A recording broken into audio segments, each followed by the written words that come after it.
And it's been argued by a number of people that actually, you know, there's not enough there for a body. It could have been just an animal, or it could have been, you know, it could be there for lots of reasons, yeah. Other kind of organic materials, you know.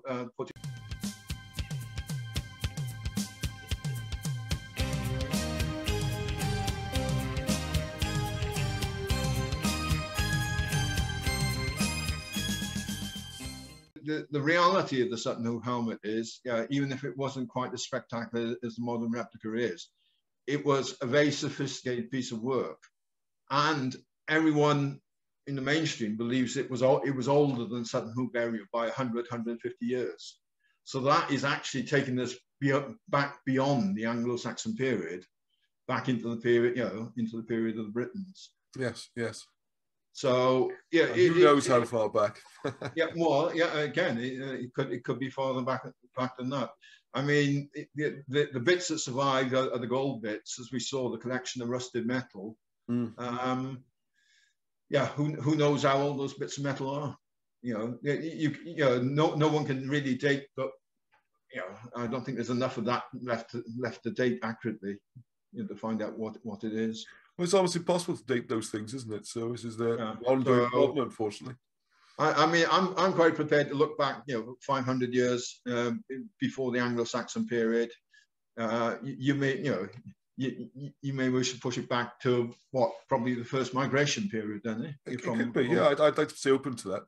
Hey, can I just ask one question? It's like the one thing I noted, editing the earlier videos, looking back through them, is I don't know if you got a full screen for this one or something. Is the, you know, the purse was said to be bone with the embellishments attached to it. Yeah.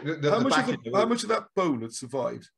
I don't know, because you did ask that question when we did the presentation. Yeah, because it's already just on its thing. But the other thing that struck me was that there was another artifact in the grave. It was also bone. I think it was the handle of the sword. Mm-hmm. Do you know how much of the handle survived? No, you know that was bone. Not much of that. There were fragments of bone on that. That's what I've been interested to compare. Like you said, this purse is bugging me. Well, because the purse as well is. But you've got to go back to square one again, Ross. Yeah. What you're looking at with all of these nice shiny items, you're looking at the reproductions that are on show in the museum. Yeah, but one of the things that we were talking has got me thinking more was that the bones, for example, of the, if there was someone there, it seemed to have completely vanished, you know. Yes, yeah. Disintegrated. Yeah. So why didn't the bone why didn't that disintegrate? Well, and also similarly, if you could say, well, maybe a horn or whatever is more durable than human bone, but then if there's a similar horn in the sword, it'd be in the handle of the sword, which is it'd be interesting to compare them. Well, I guess in the back of my mind, I'm wondering if this was a place where items could have been added over a period of time. Even it might not be one ceremony. Yeah, I mean, from the excavation, they would, you know, there's nothing in the excavation apart from the robber pit, which never got into it. So I'm very curious in this idea that some things disintegrating completely and others. Yeah, I mean, see what state the other things are in to compare them. Yeah, the fact that the body and all the bones were completely gone, and then there does seem to be an anomaly there. You know, that does seem to be. Yeah, potentially. I love anomalies.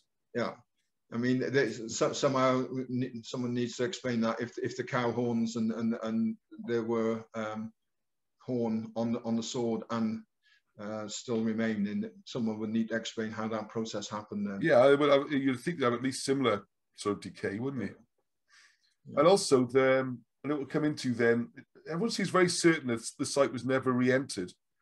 I'm not sure how you can be so certain. If it was re-entered over 1,000 years ago, it'd be quite difficult to see any trace of it. Okay, but if you remember, explain how they know that. Then how do they know that was just confidence? Well, when you dig in, it's all down to stratigraphy and whether you can tell whether the ground. Yeah, I've been on a number of digs, and you can tell whether the ground normally has been disturbed, because the backfill is always less compact It's not as firm as the soil around it, and it can be a different color if it's been washed in over the year. If you've got a hole, for example, and it's washed in with soil over the years, there will be a difference in color because you have more blackish silt or compared to what the original ground was. Yeah.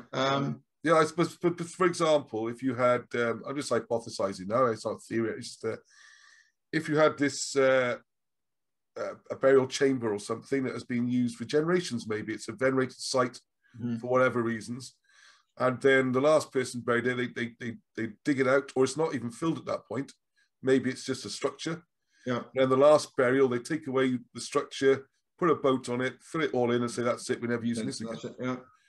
You know, I'm not saying it's been disturbed since the boat was buried or since that particular part, but it could have been, that could have been added to an earlier site, for example. Yeah. I'm not saying you could be confident that couldn't have happened. No, yeah, I mean, it's something which, you know, it can't be discounted. It will have to be looked into. One of the, if you remember, one of the theories I discussed with you outside of this program was the Sutton Hoo helmet is quite clearly a very highly decorative piece.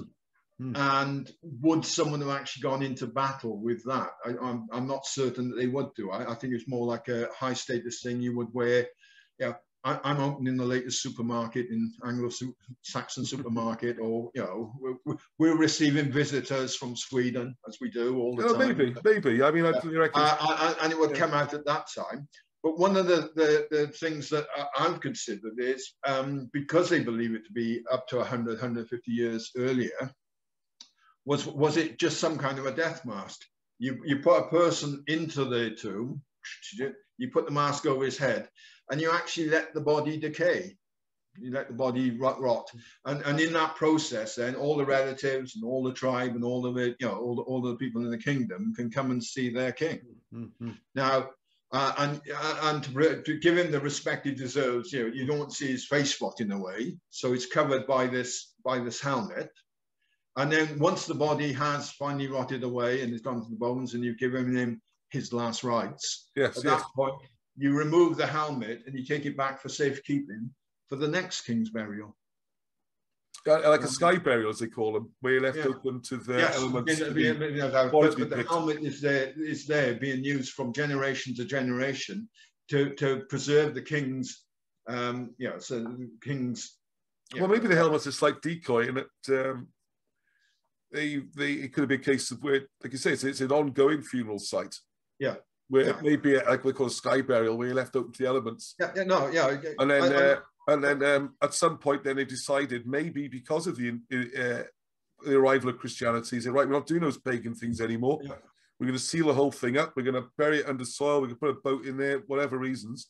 And then that's the last time it got used. And since then, it's not been disturbed. Yeah. So exactly. Or the boat is there on a long-term basis, you know, because they believe it to be. Yeah, I see. Yeah, the boat, you know, you've dug it all there, you put the boat there, and every king that dies, you put him in there, you let his body rot, and then you go and do something else with his bones, and you bring in the next king and put him in the same boat. Yes. Yeah, and therefore you never get a one body in that boat. It's been used a number of times, you know, perhaps, you know, 5, 6, 10 times or whatever. And then finally you get to a point where perhaps when they got to the Christian era, okay, this is the last time we're going to use our tribe's boat. You know, we're going to seal it up, for whatever reasons. So that you can have this continuity that the boat was being used for a number of burials, and that would account for the fact that they believe that it's a lot older than the actual burial itself. Yeah, because the body disintegrated without trace, while other objects nearby didn't. Seems very strange to me. Yeah, the teeth, for example, teeth are more durable than horn. I mean, there was absolutely nothing. And one of the other things that I think raises a flag on it as to whether there ever was a body in there is the actual analysis, the phosphate analysis they come up with is showing not huge amounts of phosphate. It's showing phosphate, but it's very low levels.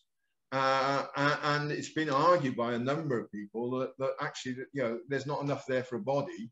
It could have been just an animal, or it could have been, it could be other kind of organic materials, put in there. You know, they might put in a sacrificial lamb or something like that. You know, so this, but it's by no means certain in my mind that there ever was a body in there. And we're coming back. I'd agree with that.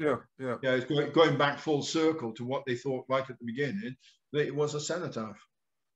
I mean, at the end of the day, well, who knows what it was? Yeah, but some sort of. Yes, we don't know. Yeah, and again, put your hands. Maybe it was just a place where they hid goods until a better time or something. Or there's also all these old legends which come into British history, and I'm sure they've got similar echoes in, if it was Anglo-Saxon, of warriors buried under the hill. They're going to come in a time of need. There's all sorts of possibilities spring to mind, isn't there? Once you move away from the rigid thinking it has to be a burial site. No. Exactly. It could be all kinds of reasons. But I mean, what we do, again, you just go back to the basic facts. So all we know was certainly there was a boat and it was buried. What we don't know, even after 80 years or more studying, we don't know a lot more than that, basically. No. Oh, because something which you mentioned earlier, but we sort of skipped through a little bit, was the fact there's more than one boat site as well, isn't there? Yes, there are actually 3 boat burials in the UK. No, but I mean, in Sutton Hoo, there was 2 mounds, wasn't there? There's 2 mounds. In Mound 1, you've got the big Sutton Hoo boat. In Mound 2, you've got a smaller boat, which was excavated by Basil Brown in 1938, the first boat to be discovered. But it's not the first boat burial that was excavated in Brent. Well, point I wanted to get to, was there bodies in either? Yes, there were bodies in those, or the remains of bodies. You got the other one at Snape, which is again about 15 miles, I think, north of Sutton Hoo, where that was done in the 1870s. And again, there is evidence for a body being in that. They didn't get a lot because those earlier ones have both been robbed out. Yeah. Well, so what I was getting to in this. Say in the local context of Sutton Hoo a moment, trying to be like a crime scene investigator. If you've got 2 mounds, who knows, but the assumption seems to be there from a similar period, and you do find bodies in one, but this acidic soil has completely destroyed them in the other one, it seems strange. Yes, because they are, there's no doubt about it, the soil up at Snape would be very similar. But within Sutton Hoo, they'd be almost identical, wouldn't it? Within 50 yards. Sutton Hoo, more than identical. So there's a deeper mystery there, isn't it? How can the body survive in one, not the other, and the artifacts very close to the body survived? It just seems. No, there are a lot of holes in the mainstream explanations. But as I said, I think, I don't know whether. None of it's being done deliberately. I'm not saying that at all. I'm just saying none of it's been done deliberately. It's all a matter of context and interpretation. They didn't have any references. They've done a lot of work, but I think it is now time that someone's got to put a very big spotlight on Sutton Hoo and get out some very big magnifying glasses and start looking at the precise details. So I agree. Yeah, I'm not. This is meant to be an attack on current academics. Like I was saying, the attitude in the British Museum seems to be, much better. I like that. What the whole Britain's Hidden History project's all about, really, is saying don't just read a book and see what some person in Victorian times wrote about it and has been quoted ad nauseum ever since. Try and look at the evidence and use your grey matter and think, does this seem plausible, and consider other ideas. And hopefully people start to realise these things aren't as set as they're given. This is the big point of all this, really. It's a much bigger picture, not just Sutton Hoo. It's so many things in history. As I said before, they're all built on pretty shaky foundation, and all of them are leaning over at alarming angles. And the thing with the British Museum is there was a huge amount of stuff found at Sutton Hoo. How much of it has actually been looked at in detail? Well, thank you for watching another episode. Hope you enjoyed it. Now, there's something else which is bugging me as well as the body. It's the coins again, the coins and the purse. There's just something doesn't seem right about what happened there. And in the next video, you'll see we'll start to discuss some of my suspicions and tie that into the accounts of what was happening at the time. Something just doesn't add up. But there you go.